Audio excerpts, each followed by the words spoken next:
oke n'ime gị ị ga-eburu ime ibu ụwa ọkwa gị si na ị ga-abụ nke m nnale anọ m n'iru gị ka m keta oke n'ime gị. Hello everyone, good afternoon. How are we doing today? Hope our day is going very well. Today I'll be talking about caring for a baby. There are some things that I've observed that is important for you as a mother or an expectant mother to consider, particularly when caring for your baby. Now, first things is that baby sometimes, most times, their means of communication is by crying. Now, when a baby cries, there are three things. It's either that child wants to sleep, or that child is hungry, or that child needs your attention, or that child has been, maybe he or she has defecated on his or her pamper and is uncomfortable. Now, all this could make a baby cry. When a baby is very, very uncomfortable, a baby could cry and cry and cry and cry and cry. Another thing that could make baby cry is another thing known as colic, which is known as, the uncoiling of the baby's intestine. So these are like the main things that could make your baby cry. Now, when a baby cries and she's hungry, if you're very attentive to the particular way his or her cry sounds, so it's now left for you to listen and notice, okay, she cried and I gave her food and she stopped crying. Basically, when the baby cries, most times because he or she is hungry, but the other things that I said could be other reasons why he or she cried. So you should listen to your baby cry and know what the cry means. Is it hunger? Is it I want to sleep? Is it change my nappy? I'm uncomfortable? Is it colic? They all come with their different pattern. Are you together? Now, when a baby is hungry, there's the way he or she cries.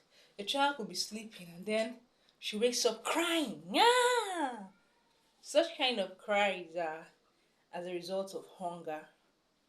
Now, your child could be maybe laughing, gisting, they just make sounds with you, and all of a sudden they start to cry. Yeah! It's either of two things. The other child is hungry, okay, or that child wants to sleep. Alright? Now, another reason that a child could cry, like I said, is due to colic. When a child is crying due to colic, that's like one of the worst cries you can ever think of, because those cries are, you cannot satisfy that child at that point in time. If he or she is crying because of the colic, you give him or her food and the child is still crying. You see the way they grunt and the way they twist their bodies, their face turns red, those kind of cry. That's if your child is a fair child. But even if your child is not a fair child and he or she is dark, you notice that he or her skin's color intensifies. That is most time due to colic. Another time, a child might not be crying but could be grunting. When a baby is grunting, most time is as a result of them trying to pass out too. And then what you can do to help them at that time is to give them warm water to help them with the stool passing. Okay? Another thing I use, which I'm not a doctor, so I might not be. You should ask your doctor before you try this at home, is using orange. I noticed that if I give my child orange, it helps her to poo easily, and it also makes her to sleep. So that's 2 in 1. Okay, but when giving her the orange, make sure that there are no rough edges, that is just the juice. And I do about 2 teaspoons. If I do more, but let's take the 2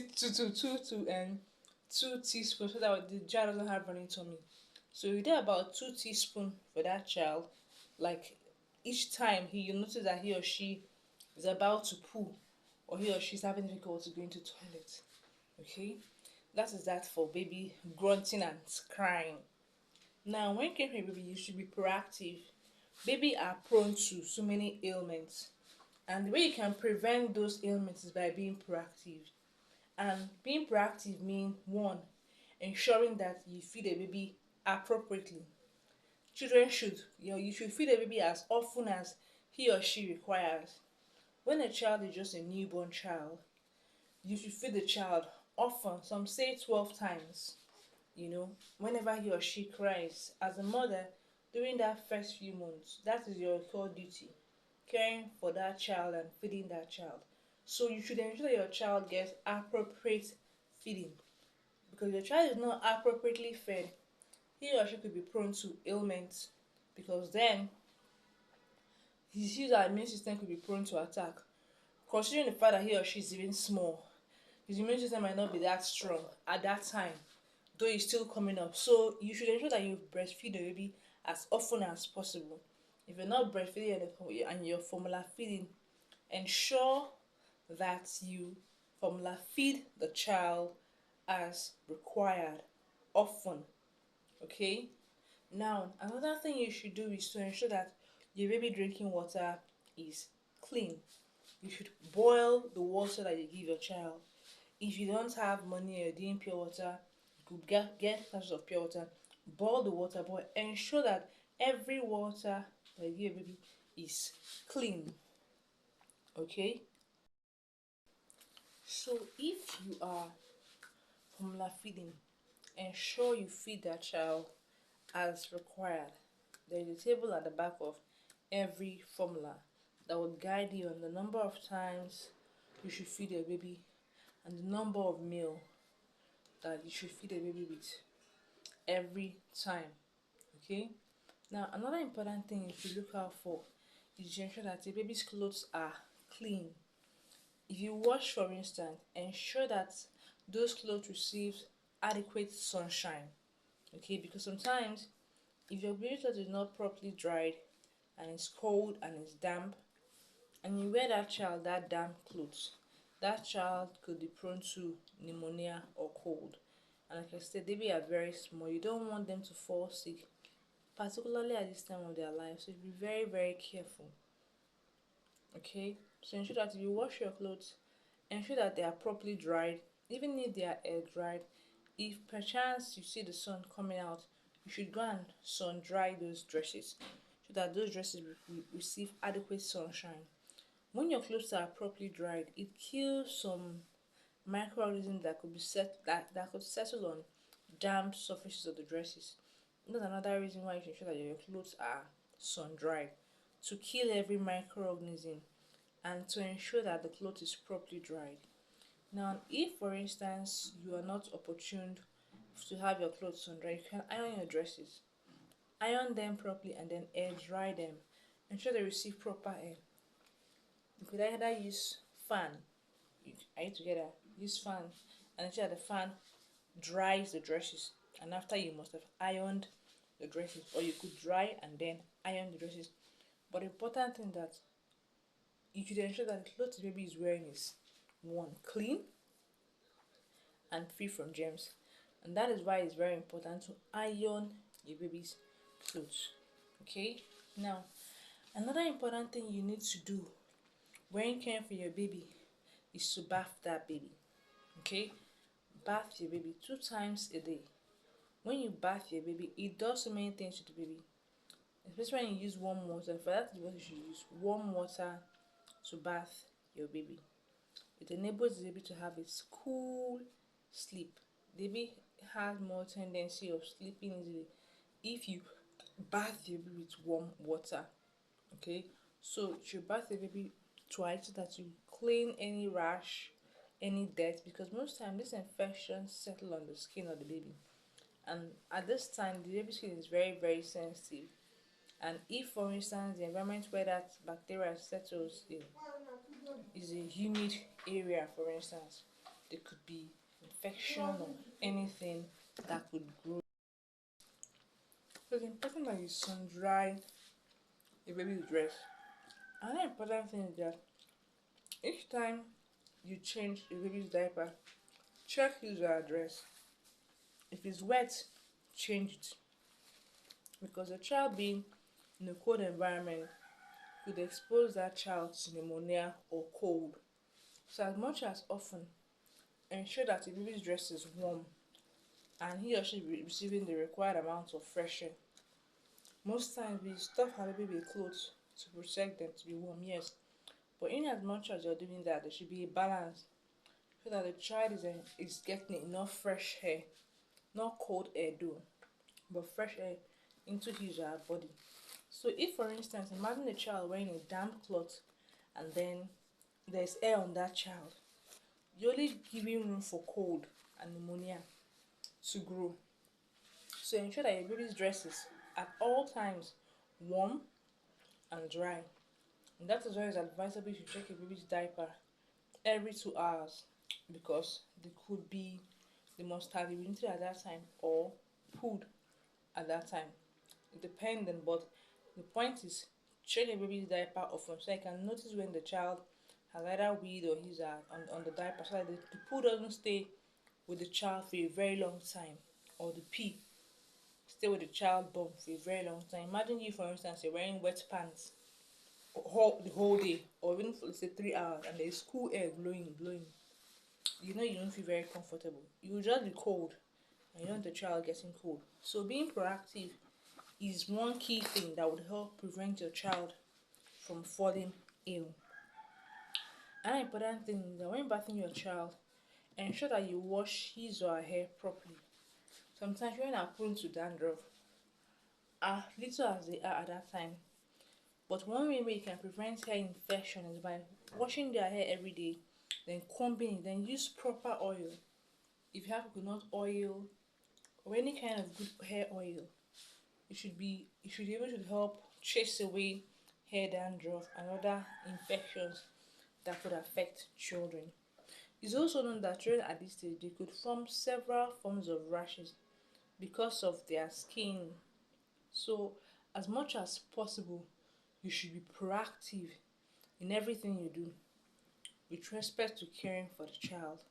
Ensure he or she bath properly, the clothes he or she is wearing is warm.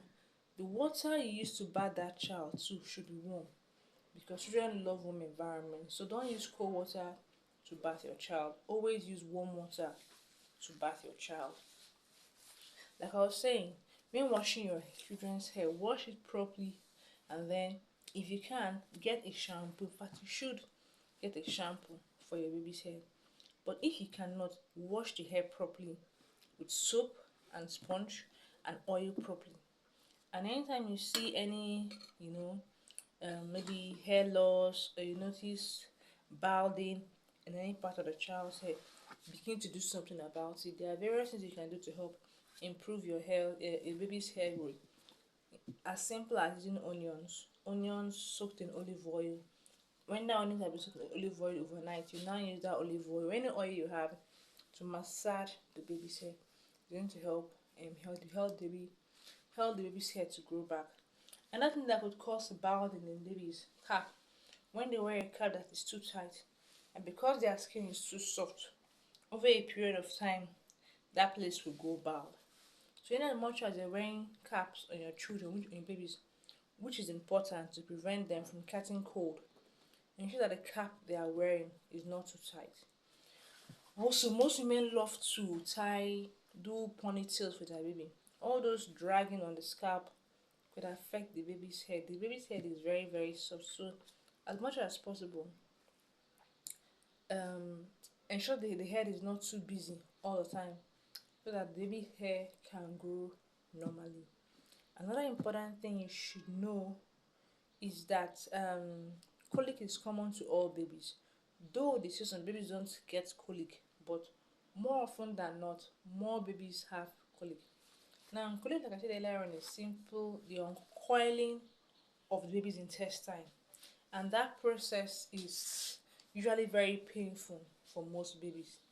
So when that happens, what you can do to help your child bear his or her pain during that period are things like massage. You could massage round the baby's tummy in a clockwise direction, just as if you're pressing the tummy clockwise. Do that several times. Do it often. And you don't wait until the baby starts to cry. When you notice that the baby is having colic, do it as often as possible so that he or she will not cry so much when that time comes. Another thing you can also encourage the baby to do cycling with his or her legs. Just stretch the legs, stretch the hand as if you're cycling the legs, and the arms. Another thing you can do is you push the leg forward, that is into the baby's tummy, and outward continuously. Those could help the baby with colic. Another thing that I do is that I breastfeed my baby. It helps distract her somehow from the colic, And then if I give her warm water, it helps her to sleep. Though she would experience some pain, for about 1 to 2 minutes, and her face will turn red. But after that process, you find that she would have relieved of the colic pain. The pain that I've left for, like, let's say 10 minutes or 5 minutes, it will be reduced to about 2 minutes, and then she will sleep off. So if your child is opportune to sleep very often, he or she might not experience that colic pain. And colic is not a myth; it's a reality. It's not like um, some fairy tale, So it's true. And after about 3 to 6 months, depending on your child, you notice that your child would stop having such pains. So I hope you've learned a thing or two. These are a few tips you can use to care for your baby. Don't forget to subscribe to my channel. Click on the notification bell so that you know when I have the next video. And don't forget to share and comment. And if you have any questions or any suggestions or anything you've tried to help you care better for your baby, please drop it in your comment section. We keep learning every day. Bye.